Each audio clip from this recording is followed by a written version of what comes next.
The galaxy, as it turned out, had a sense of humor almost as twisted as its politics.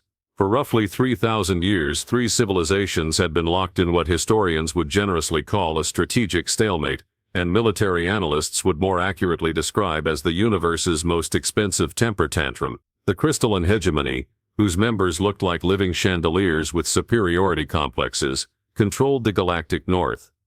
The collective, a hive-minded species that communicated through interpretive dance and pheromones, dominated the eastern spiral arms, and the Dominion, beings of pure energy who had evolved beyond physical form but apparently not beyond petty territorialism, claimed the galactic south as their exclusive light show venue. Each faction possessed technology that could rearrange solar systems like furniture, fleets that stretched across star systems, and the unshakable conviction that they alone deserved to rule the galaxy. What they didn't possess, apparently, was the ability to actually defeat each other. 3 millennia of warfare had produced exactly 0 decisive victories, countless demolished worlds, and enough space debris to build a small moon, which coincidentally is where humanity entered the picture. Admiral Hayes stood on the bridge of the UES Persistence, watching through the viewport as the latest round of galactic tantrum unfolded before them. The hegemony's crystal ships sparkled like deadly jewelry boxes, launching rainbow-colored death rays that could vaporize asteroids. The collective's bioships writhed through space like enormous sea creatures, spewing clouds of corrosive spores that ate through hull plate. The Dominion's energy vessels flickered in and out of visible spectrum, striking with bolts of concentrated starlight that left reality itself looking slightly scorched around the edges. It was, Hayes had to admit, quite a show. Pity about all the dying, but the special effects were spectacular. "Sir," called out Lieutenant Commander Briggs from the sensor station, his voice carrying that particular tone of professional disbelief that had become humanity's unofficial motto since joining the galactic community. "The hegemony just lost another dreadnought. That's their third this hour." "And the collective?" Hayes asked, though he already knew the answer. After 18 months of cleanup duty, the patterns had become depressingly predictable. Down 2 hive carriers, but they're regenerating a new swarm cluster. Should be battle-ready in about 6 hours. Dominion, 3 light cruisers dispersed, but they're already recohering. Apparently being made of pure energy has its perks when it comes to battlefield medicine.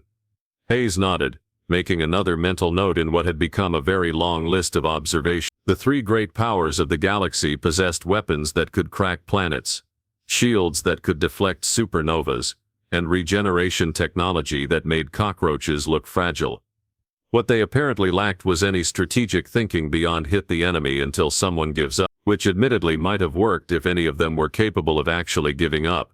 The communication system crackled to life with the melodious chimes that indicated an incoming transmission from the hegemon. Hayes straightened his uniform, preparing for what would undoubtedly be another exercise in diplomatic condescension. The holographic image of Crystal Lord Prism of Infinite Wisdom materialized on the bridge, his faceted form refracting the bridge lighting into 1,000 tiny rainbows. Hayes had long since given up trying to determine which end of a hegemony leader was supposed to be the face. "Human Admiral of limited capability, Prism of Infinite Wisdom," chimed, his voice like wind through crystal cave. "The glorious hegemony requires immediate debris clearance in Sector 77 Alpha. Your primitive vessels will suffice for this menial task." "Of course, Crystal Lord," Hayes replied with the practiced patience of someone who had learned that arguing with beings who considered themselves living artwork was an exercise in futility. "We'll dispatch cleanup crews immediately. See that you do. And human creature, ensure your species does not contaminate the sacred debris with your crude technology. Some of those fragments contain crystalline matrices worth more than your entire homeworld." The transmission cut off before Hayes could respond, which was probably for the best. His immediate response would have involved several words that weren't in the diplomatic handbook. "You know," said Commander Park from the navigation station, "sometimes I miss the days when our biggest problem was whether the coffee in the mess hall met basic standards for human consumption." "At least that was a problem we could solve," Briggs added. "Unlike figuring out how to clean up after civilizations that have been throwing the same 3,000-year hissy fit." Hayes couldn't argue with that assessment. Humanity had been welcomed into the galactic community with all the enthusiasm typically reserved for a janitor showing up to clean a particularly messy party. Their technology was quaint, their military was adequate for basic maintenance, and their diplomatic contributions were unnecessary but amusing. The three great powers had unanimously agreed that humans were perfectly suited for cleanup duty, maintenance work, and other tasks that were beneath the attention of truly advanced civilization. It was, Hayes reflected, probably the first thing all three factions had agreed on in 3,000 years. How heartwarming. The irony wasn't lost on him that humanity's primary qualification for joining galactic civilization was their ability to clean up other species' mess. Earth's environmental restoration projects had apparently impressed the Galactic Council as evidence of humanity's natural talent for dealing with debris fields and contaminated space. They'd been hired as the galaxy's custodial staff, complete with uniforms and everything. Hayes looked out at the ongoing battle, watching million-year-old civilizations pound each other with weapons that could reshape matter at the quantum level, while his crews prepared to sweep up the pieces afterward. Again, sir, Briggs called out. New development. Looks like the Dominion is preparing to deploy their reality disruptor cannon. Hayes sighed. The reality disruptor cannon was the Dominion's latest attempt to end the war by temporarily removing their enemies from existence entirely. Unfortunately, the effect was temporary. The targeting was imprecise, and the side effects included making local space-time hiccup for weeks afterward. Their cleanup crews had spent 2 months last time trying to collect debris that kept flickering in and out of dimensional phase. Alert all ships, Hayes ordered. Prepare for standard post-reality disruption cleanup protocols. And somebody check if we still have those dimensional anchors in storage. Aye, sir, came the chorus from his bridge crew. Just another day in humanity's glorious galactic career, Hayes. They'd gone from dreaming of exploring strange new worlds to literally cleaning up after alien civilizations too stubborn to admit they were stuck in an eternal stalemate. But as Hayes watched the three great powers continue their ancient dance of mutually assured inconvenience, he couldn't shake the feeling that someone, somewhere was missing something important about this whole situation. He just hoped it wasn't him. 3 days later, Hayes was beginning to suspect that the universe had developed a personal vendetta against him. The hegemony's latest offensive had left Sector 77 Alpha looking like someone had detonated a jewelry store inside a blend. Crystalline fragments the size of small moons drifted through space, still humming with residual energy that made his ship's sensors throw what could only be described as electronic tantrums. Approaching the debris field now, sir, announced Ensign Wu from the helm. And by debris field I mean what appears to be the remains of approximately 40,000 crystal ships, 3 artificial suns, and something that might have been a space station before it got turned into abstract art. Hayes nodded, watching the tactical display with the kind of professional interest that came from 18 months of cleaning up after civilizations that had weaponized the concept of overkill. The human fleet had spread out across the sector, their modified cargo vessels looking distinctly unimpressive next to the shimmering wreckage of ships that could have conquered solar systems. Which was exactly the point, Hayes had realized somewhere around month 6 of their assignment. Commander Davis, he called over the comm to the UES Ingenuity, humanity's most extensively modified salvage vessel. Status report on the quantum resonance fragment. Well, sir, came Davis's voice, carrying that particular note of barely contained amusement that had become standard among the human fleet. The good news is we figured out how to stabilize them. The bad news is we had to use duct tape.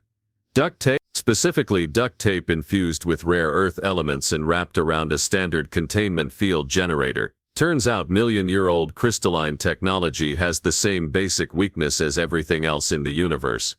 Hayes blinked. Which it breaks when you hit it with something it wasn't designed to handle. In this case, that something was human stubbornness wrapped in industrial adhesive. The thing was, Hayes was no longer surprised by this kind of report. Over the past year and a half, his crews had developed an almost supernatural ability to make alien technology work in ways its creators had never intended. Collective bioships that refused to respond to their original neural interfaces suddenly became docile when someone played old Earth music at the right frequency. Dominion energy weapons could be safely disarmed by introducing small amounts of processed sugar into their power matrices, and hegemony crystal arrays responded remarkably well to percussive maintenance, provided you hit them in exactly the right spot with a standard human wrench. It was, Hayes had come to realize, not a coincidence. Sir, called Lieutenant Commander Yates from the engineering station, We're getting some interesting readings from the collective bioships in the outer debris field. Looks like they're still partially active. Define partially active, Hayes said, though he suspected he already knew the answer. Well, they're not trying to kill us, which is progress. But they seem to be trying to communicate. The universal translator is having trouble with it though. Apparently their biochemical language includes concepts that don't translate well into standard galactic.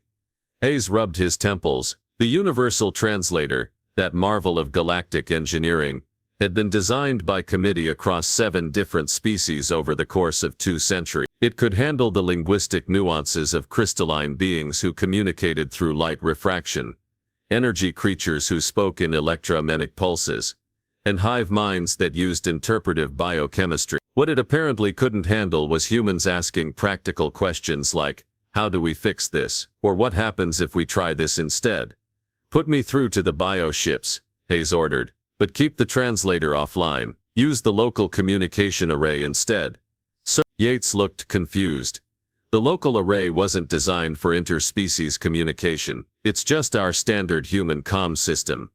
Exactly. Hayes had learned, through painful trial and error, that sometimes the direct approach worked better than sophisticated technology. Alien civilizations had spent millennia perfecting their communication systems, their battle tactics, and their diplomatic protocols. What they hadn't perfected apparently was dealing with anyone who ignored all those carefully developed systems entirely. The communication came through as a series of chemical signatures that the ship's atmospheric processors translated into something roughly approximating smell. It was, Hayes had to admit, probably the strangest diplomatic contact in human history. Also the most effective, as it turned out. The collective bioships were confused, not damaged, not hostile, just profoundly confused by their orders to attack crystalline vessels that were already destroyed and energy beings that had already dispersed. Their hive mind had given them tactical instructions for a battle that had ended 3 days ago, and they were stuck in a loop trying to execute commands that no longer made sense.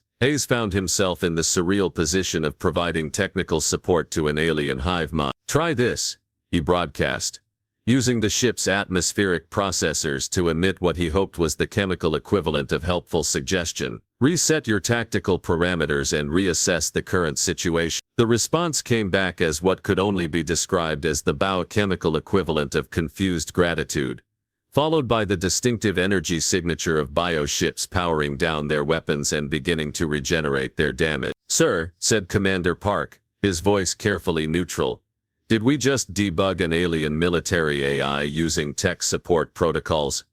Apparently, Hayes made another mental note. The great galactic civilizations had developed incredibly sophisticated military technologies, but they'd apparently never encountered the concept of turning it off and on again. Over the following days, as the human fleet continued their cleanup operations, a pattern began to emerge. Each faction's technology was incredibly advanced, almost impossibly elegant, and absolutely rigid in its operational parameters. Hegemony crystal arrays followed precise harmonic frequencies. Collective bioships operated according to predetermined evolutionary algorithms. Dominion energy weapons functioned within carefully calibrated quantum frameworks.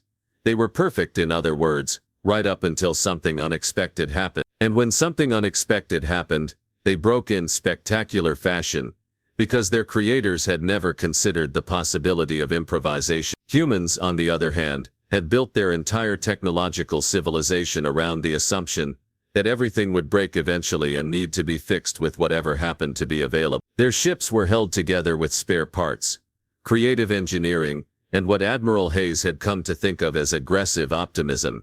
It made them remarkably good at dealing with other people's broken technology. Admiral, came Davis's voice over the comm, you need to see this. We've been analyzing the tactical data from the last 100 battles, and there's something interesting. Hayes transferred to the Ingenuity's bridge, where Davis had set up what looked like a 3-dimensional chess game, designed by someone with a serious grudge against geometry. Holographic displays showed battle formations, weapon trajectories, and casualty reports, stretching back over 6 months.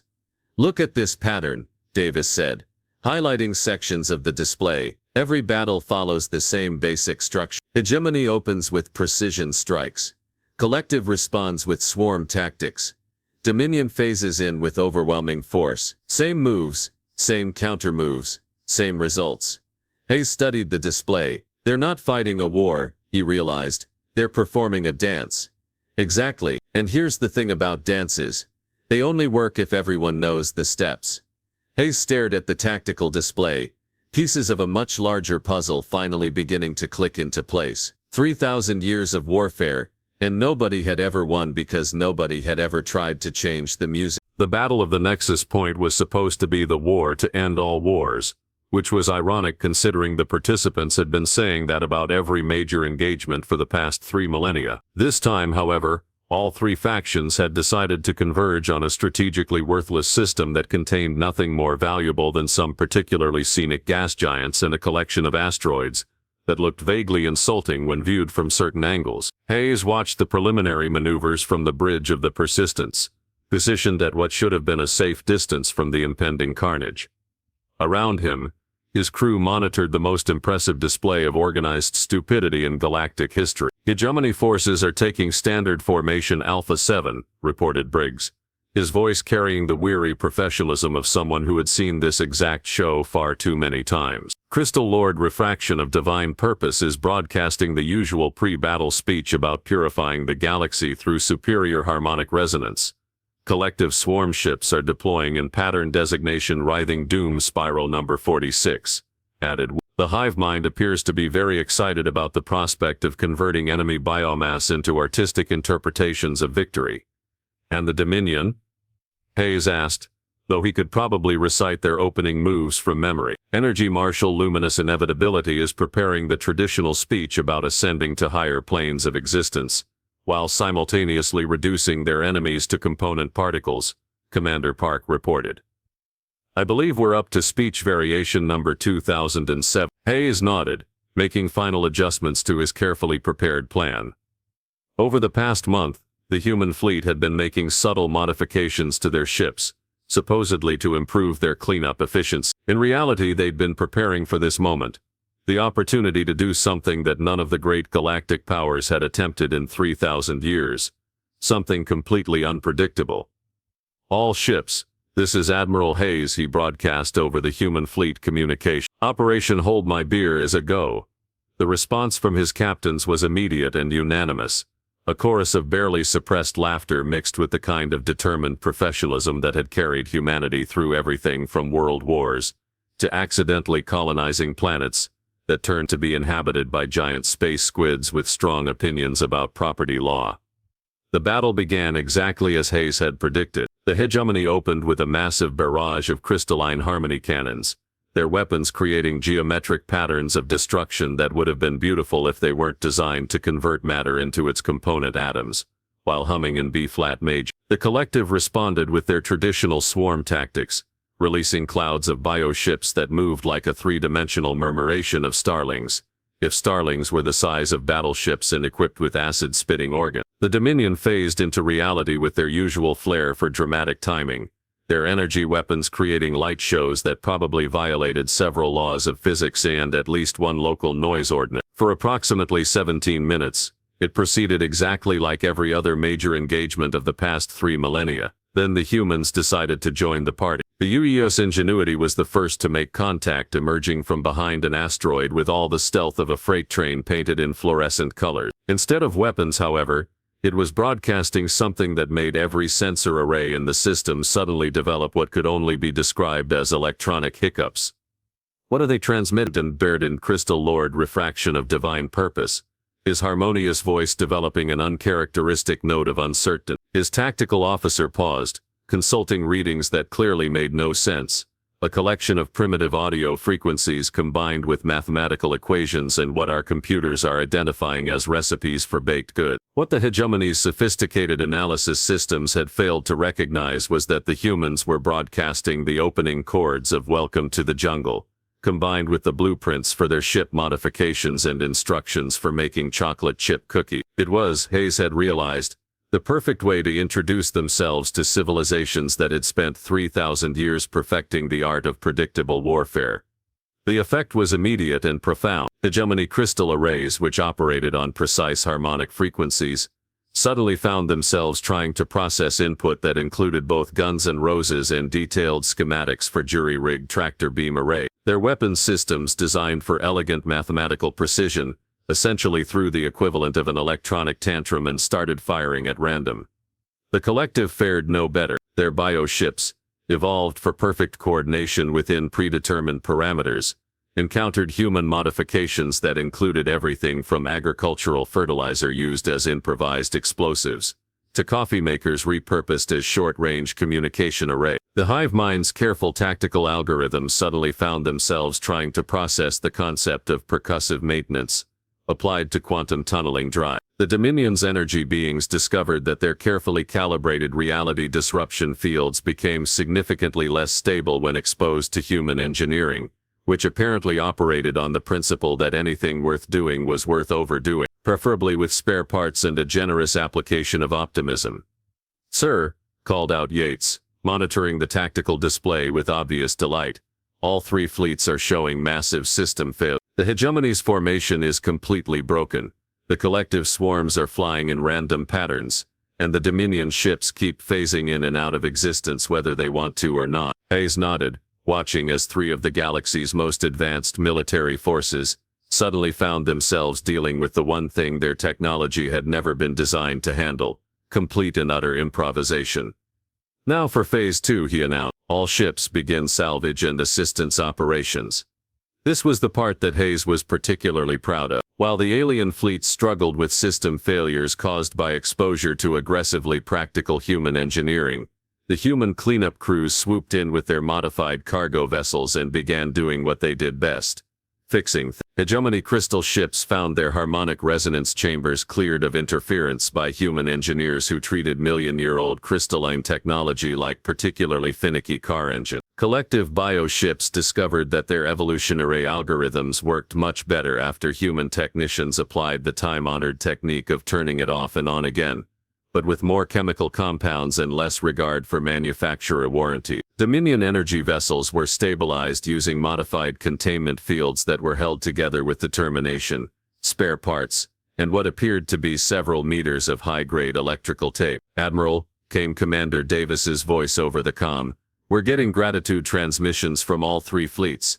Apparently we just solved technical problems that their best engineers have been working on for centuries. Using what methods? Standard human approach. Hit it with a wrench, try a different frequency, add more power, and when all else fails, ask someone who's actually worked with the equipment instead of just designed it." Hayes watched as the three great fleets slowly reformed their battle lines, their weapons and systems now functioning better than they had in decades, thanks to human intervention. For a moment he thought they might actually resume their ancient conflict. Then something unprecedented happened. The three fleet commanders opened a joint communication channel. "Human Admiral of surprising competence," came the harmonious voice of Crystal Lord Refraction of divine purpose. "The hegemony acknowledges that your species possesses certain practical skill." "The collective agrees," added the biochemical translation of the hive mind's communication. "Human approaches to problem-solving show remarkable effectiveness despite apparent primitive origin." "The Dominion concurs," said Energy Marshal Luminous Inevitability, his words crackling with barely contained energy. "Your methods, while unorthodox, have achieved results that our most advanced technologies could not accomplish." Hayes took a deep breath, realizing that this was the moment everything changed.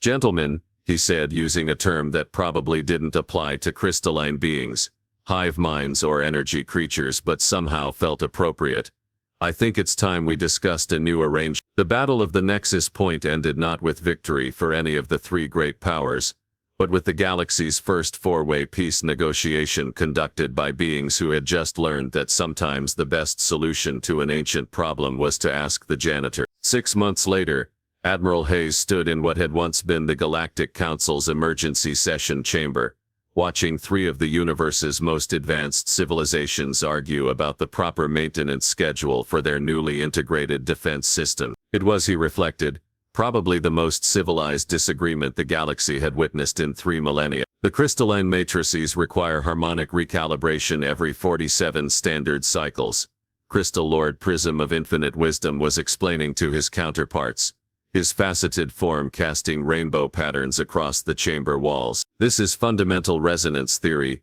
established over millions of years of refinement. The bio-neural networks disagree, responded the collective's representative, a writhing mass of interconnected organisms that had learned to communicate through surprisingly polite biochemical emission. Organic systems require adaptive maintenance based on environmental conditions, not arbitrary temporal interval. Both approaches lack sufficient understanding of energy matrix degradation patterns, interjected energy martial luminous inevitability, his form crackling with what Hayes had learned to recognize as the Dominion equivalent of mild frustration. Quantum coherence operates according to probability cascades, not predetermined schedules. Hayes cleared his throat, a sound that had somehow become the unofficial signal for the humans. Have a practical suggestion. In galactic diplomatic circles, why don't we just check them when they need checking, he offered. Run diagnostics, look for problems, fix what's broken. You know, standard maintenance protocol. The silence that followed was the kind typically reserved for moments when someone had said something either profoundly wise or spectacularly stupid, and nobody was quite sure which. You mean, said Crystal Lord Prism of Infinite Wisdom slowly, reactive maintenance based on actual system performance rather than theoretical optimization schedule. Revolutionary, breathed the collective's representative. Their biochemical signature shifting to what Hayes had learned indicated excitement. Maintenance protocols based on observable reality rather than predetermined algorithms. Unprecedented, agreed energy martial luminous inevitability. A completely novel approach to system management. Hayes managed to keep a straight face, though privately he wondered how civilizations capable of reshaping matter at the quantum level had somehow missed the concept of if it ain't broke, don't fix it. The truth was, the past 6 months had been a crash course in galactic psychology for everyone involved. The three great powers had spent so long perfecting their technologies that they'd forgotten the basic principle of actually using them effectively. They'd created systems so sophisticated that they required teams of specialists just to operate, so elegant that any deviation from standard parameters caused catastrophic failures, and so advanced that they'd become completely inflexible. Humanity, meanwhile, had built their entire civilization around the assumption that everything would break eventually and need to be fixed by whoever happened to be available at the time. Their approach to technology was essentially controlled chaos, held together by ingenuity, determination, and the occasional strategic application of percussive maintenance. It turned out that controlled chaos was exactly what a stagnant galaxy needed. The Terran maintenance protocols have been implemented across all three fleets, reported Commander Davis, from his new position as Director of Interspecies Technical Support, a job title that probably would have been incomprehensible 6 months ago. System efficiency is up an average of 37%, breakdown rates are down 62%, and we've only had to use the emergency duct tape supplies twice this month. Excellent, Hayes replied, reviewing the latest reports from across the galaxy. The war was over, not through conquest or defeat, but through the simple expedient of making all three factions' military technology actually work properly.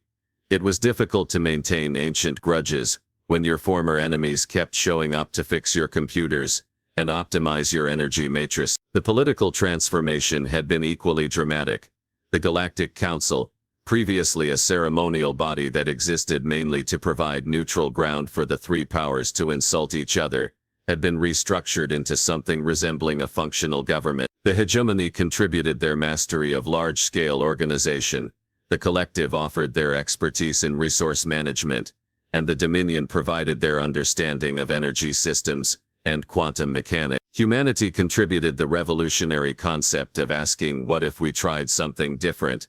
Admiral, called Lieutenant Commander Briggs from the communication station, we're getting reports from the Outer Rim territory. Apparently there's some kind of dispute between the Crystalline Mining Consortium and the local biofarming collectives over territorial rights to a disputed asteroid field. Hayes sighed.